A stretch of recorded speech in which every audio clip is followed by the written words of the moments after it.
Story 1. I always loved dolls and dressing up as a kid. I would spend all my free time playing with my dolls, but when I went to school, I would scoff off at the other girls for playing with their dolls. I wanted to be seen as tough and cool. Spoiler, I was neither of those things. For my 10th birthday, my parents worked together to build me some doll furniture. Dad did a lot of woodworking, and Mom was good with sewing machines. Together, they created a cool little wardrobe and a bed set for my dolls. They were painted white and had little flower stickers for decorations. My father even had made a little mirror for the dolls to go on the inside of one of the wardrobe doors. And Mom had sewn up a mini mattress for the bed. It just about made me cry when I opened my presents because I loved them so much. But my friend was sitting right beside me, and I knew if I told my parents I loved the presents, my friends would know I like dolls. My lies would be undone, so I said, "Thanks, but I don't like dolls. They're for babies." My parents looked so freaking sad. I'm 25 years old now, and I'm crying as I type this because I still feel so freaking guilty 15 years later. A few years ago, I got drunk at a family gathering and I sobbed to my father, and I apologized for what I said. I told him I loved that present. He knew. So I got my apology out, but I still feel like such an idiot. Story number 2. This is something so cliche it hurts to even talk about. I'm a girl, I work at GameStop here in Germany, so one might assume I'm into video games. As for most people, this isn't even something special anymore. So not even a thing worth mentioning, but we had that female customer who came into our shop and wanted to buy one of the Call of Duty games. I don't remember which one, and with the straightest face ever, she came to the counter and told me, obviously female, and my male colleague without asking, "Yeah, that's right. I'm a girl that plays video games. I love playing with my male friends." Like, it was so rare and so special, and she felt so cool. Like, so cool. I could barely keep a straight face while my male colleague sold her the game, and we burst out laughing after she went out of the store. Story 3, similar topic.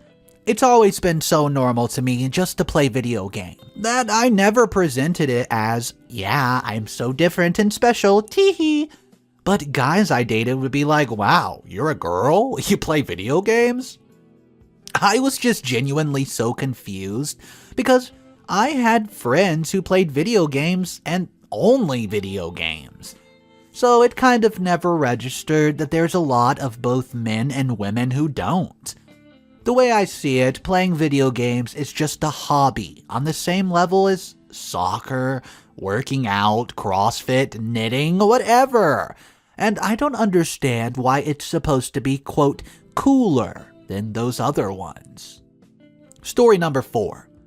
In high school, 2016, I had a girl convince me that I was basic because I listened to whatever was on the radio and I knew the songs. I have 4 sisters, so of course I do. They didn't like my music. Well, one day I caught her listening to a certain band and went, "Oh, what are you listening to?" And she says, "Oh, you wouldn't know them. They're very out of your taste." I don't have a taste in music, so I asked her to share the details, and she just kept telling me I didn't know them, and that she was going to their summertime concert just to appease the metalhead boys in the choir. "Oh, really? Where's the concert?" "Oh, it's in New York." "Oh, really?" My dad never scheduled a concert there. Her heart visibly dropped as soon as she pieced the 2 and 2 together. I have the same last name as the drummer. The band's local. It's my dad's band.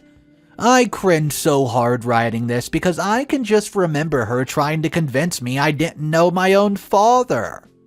Story 5. In middle school, I had the brilliant idea of making myself stand out by convincing everyone I was highly unstable and, quote, stalked people in the supermarket with a spork for fun. Wait, what? I was also just realizing girls existed and would put on that over-the-top courtly love. I did wear a fedora, if you're wondering, where I'd message girls on AIM, and when they understandably said, who's this? I would type out with a soft chuckle, a girl name. Can you think of no one? I'll give you a hint. And then proceeded to send her the results of those anime personality tests like she's probably really supposed to freaking guess. The unstable murderer, condescending, ducking idiot lover mixed really well together to create a gluttonous, chunky, creep smoothie that I presented her with. Story 6. My now wife and I, UK nationals, we were living in Uganda for some time in about the year 2000. While she did some studying, we tried to travel around the country as much as possible while it's there. Anyone who travels anywhere at all has met travelers, the cliches, the people who've been everywhere, seen everything, done it all before anyone else has ever thought to do it. At half the cost and with the full approval of the local people. Basically, I'm trying to tell you about an a-hole. One time, we were at a little town on the shores of Lake Victoria. You could catch fishermen's boats from this place out of the archipelago called the Cessy Islands, I think. You needed to be carried out to the boats by a local porter due to a parasite in the water. The locals had this parasite from childhood and lived with it okay, but it's not good to catch. I caught it, and it wasn't good. There were a few Westerners in a cafe-type place waiting for boats. One guy, named Dave. We knew from other trips he was great. He traveled a fair bit and was totally naive and believed anything people said. In a nice way. He always wanted to hear people's stories and was open to anything he was told. Another person was one of these traveler types. Dreadlocks, tie-dye pants, you know the type.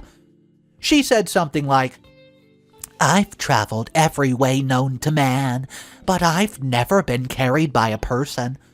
I'm looking forward to completing my list." Dave said and totally meant it, which gave it a devastating power, and I quote, "Really? That must be awesome. What's it, like on a submarine or something?" Watching her flounder, prevaricate, and finally have to answer, "I've never been on a submarine," was way more enjoyable than it should have been. Were I a more worthy person, I'm not though, so it was great. Story 7. I'm 29, so I lived as a preteen/teenager during the peak AIM days, which is AOL Instant Messenger. Putting up away messages were the crap. Eating dinner with family, let the world know. Be right back, let them know. Taking a shower, hey, let's tell everybody. One of my away messages for just that was, "Save water, shower with me," with a kissy face that had the little beauty mark for some reason. OG AIM users, you know the one. I was honestly like 11. Literally had never kissed a boy. Guarantee I was also still wearing overalls and a bucket hat. I'm a 4th grade teacher now, and I realized that I was an actual baby at the time. I cringe so hard just thinking about it. Overall, I would really like to go back in time and smack some sense into me. Story 8. A girl that I went to high school with. She was such a try-hard to be just that. She thought she was being cool and edgy with everyone else because she thought everyone liked her, and that her sense of humor was oh so great. Turns out, she was just obnoxious, and her humor was nothing but insults and demeaning comments about people on first glances. The biggest cringe moment was when we were trying out for soccer. Some of the men's soccer team were volunteering at the tryouts to help the coaches, taking notes, running drills, starting warm-ups, etc. And I was friends with them either by class or mutual buddies. This chick got so butthurt at the fact that I was having a conversation with someone that she actually inserted herself into every single conversation she saw me having to try to make herself look better and insult me.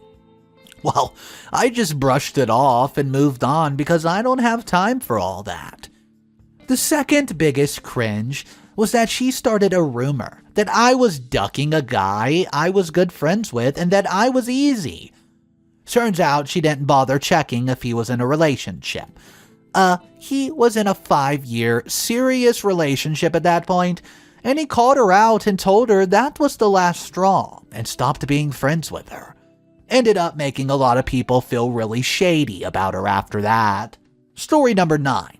So, there's this woman that I follow on Twitter, because about half of the things she says and retweets I agree with and relate to wholeheartedly. But the other half are just the cringiest, most pick me things ever. The lady's in her 40s, and the other day she literally used the hashtag, "I'm not like other girls." And she used it because she was talking about how she can cut up poultry well, because she used to be a vet tech that sometimes had to assist in, well, some sort of necropsy. Huh? Dude, number 1, no one cares. Number 2, this doesn't make you, quote, not like other girls. Female vet techs are a dime a dozen, and like I said, this is a 40-something-year-old woman with a husband and kids. Yeah, in that circumstance, you probably should know how to prepare chicken. She says stuff like that literally all the time, and just thinks that she's so different and quirky because, she likes Halloween, she likes horror movies, and she works out, so oh my gosh, she's such an athlete and so unlike every other woman everywhere. When in reality, all the crap that she likes or does is so basic, and that's okay, that's how I am too.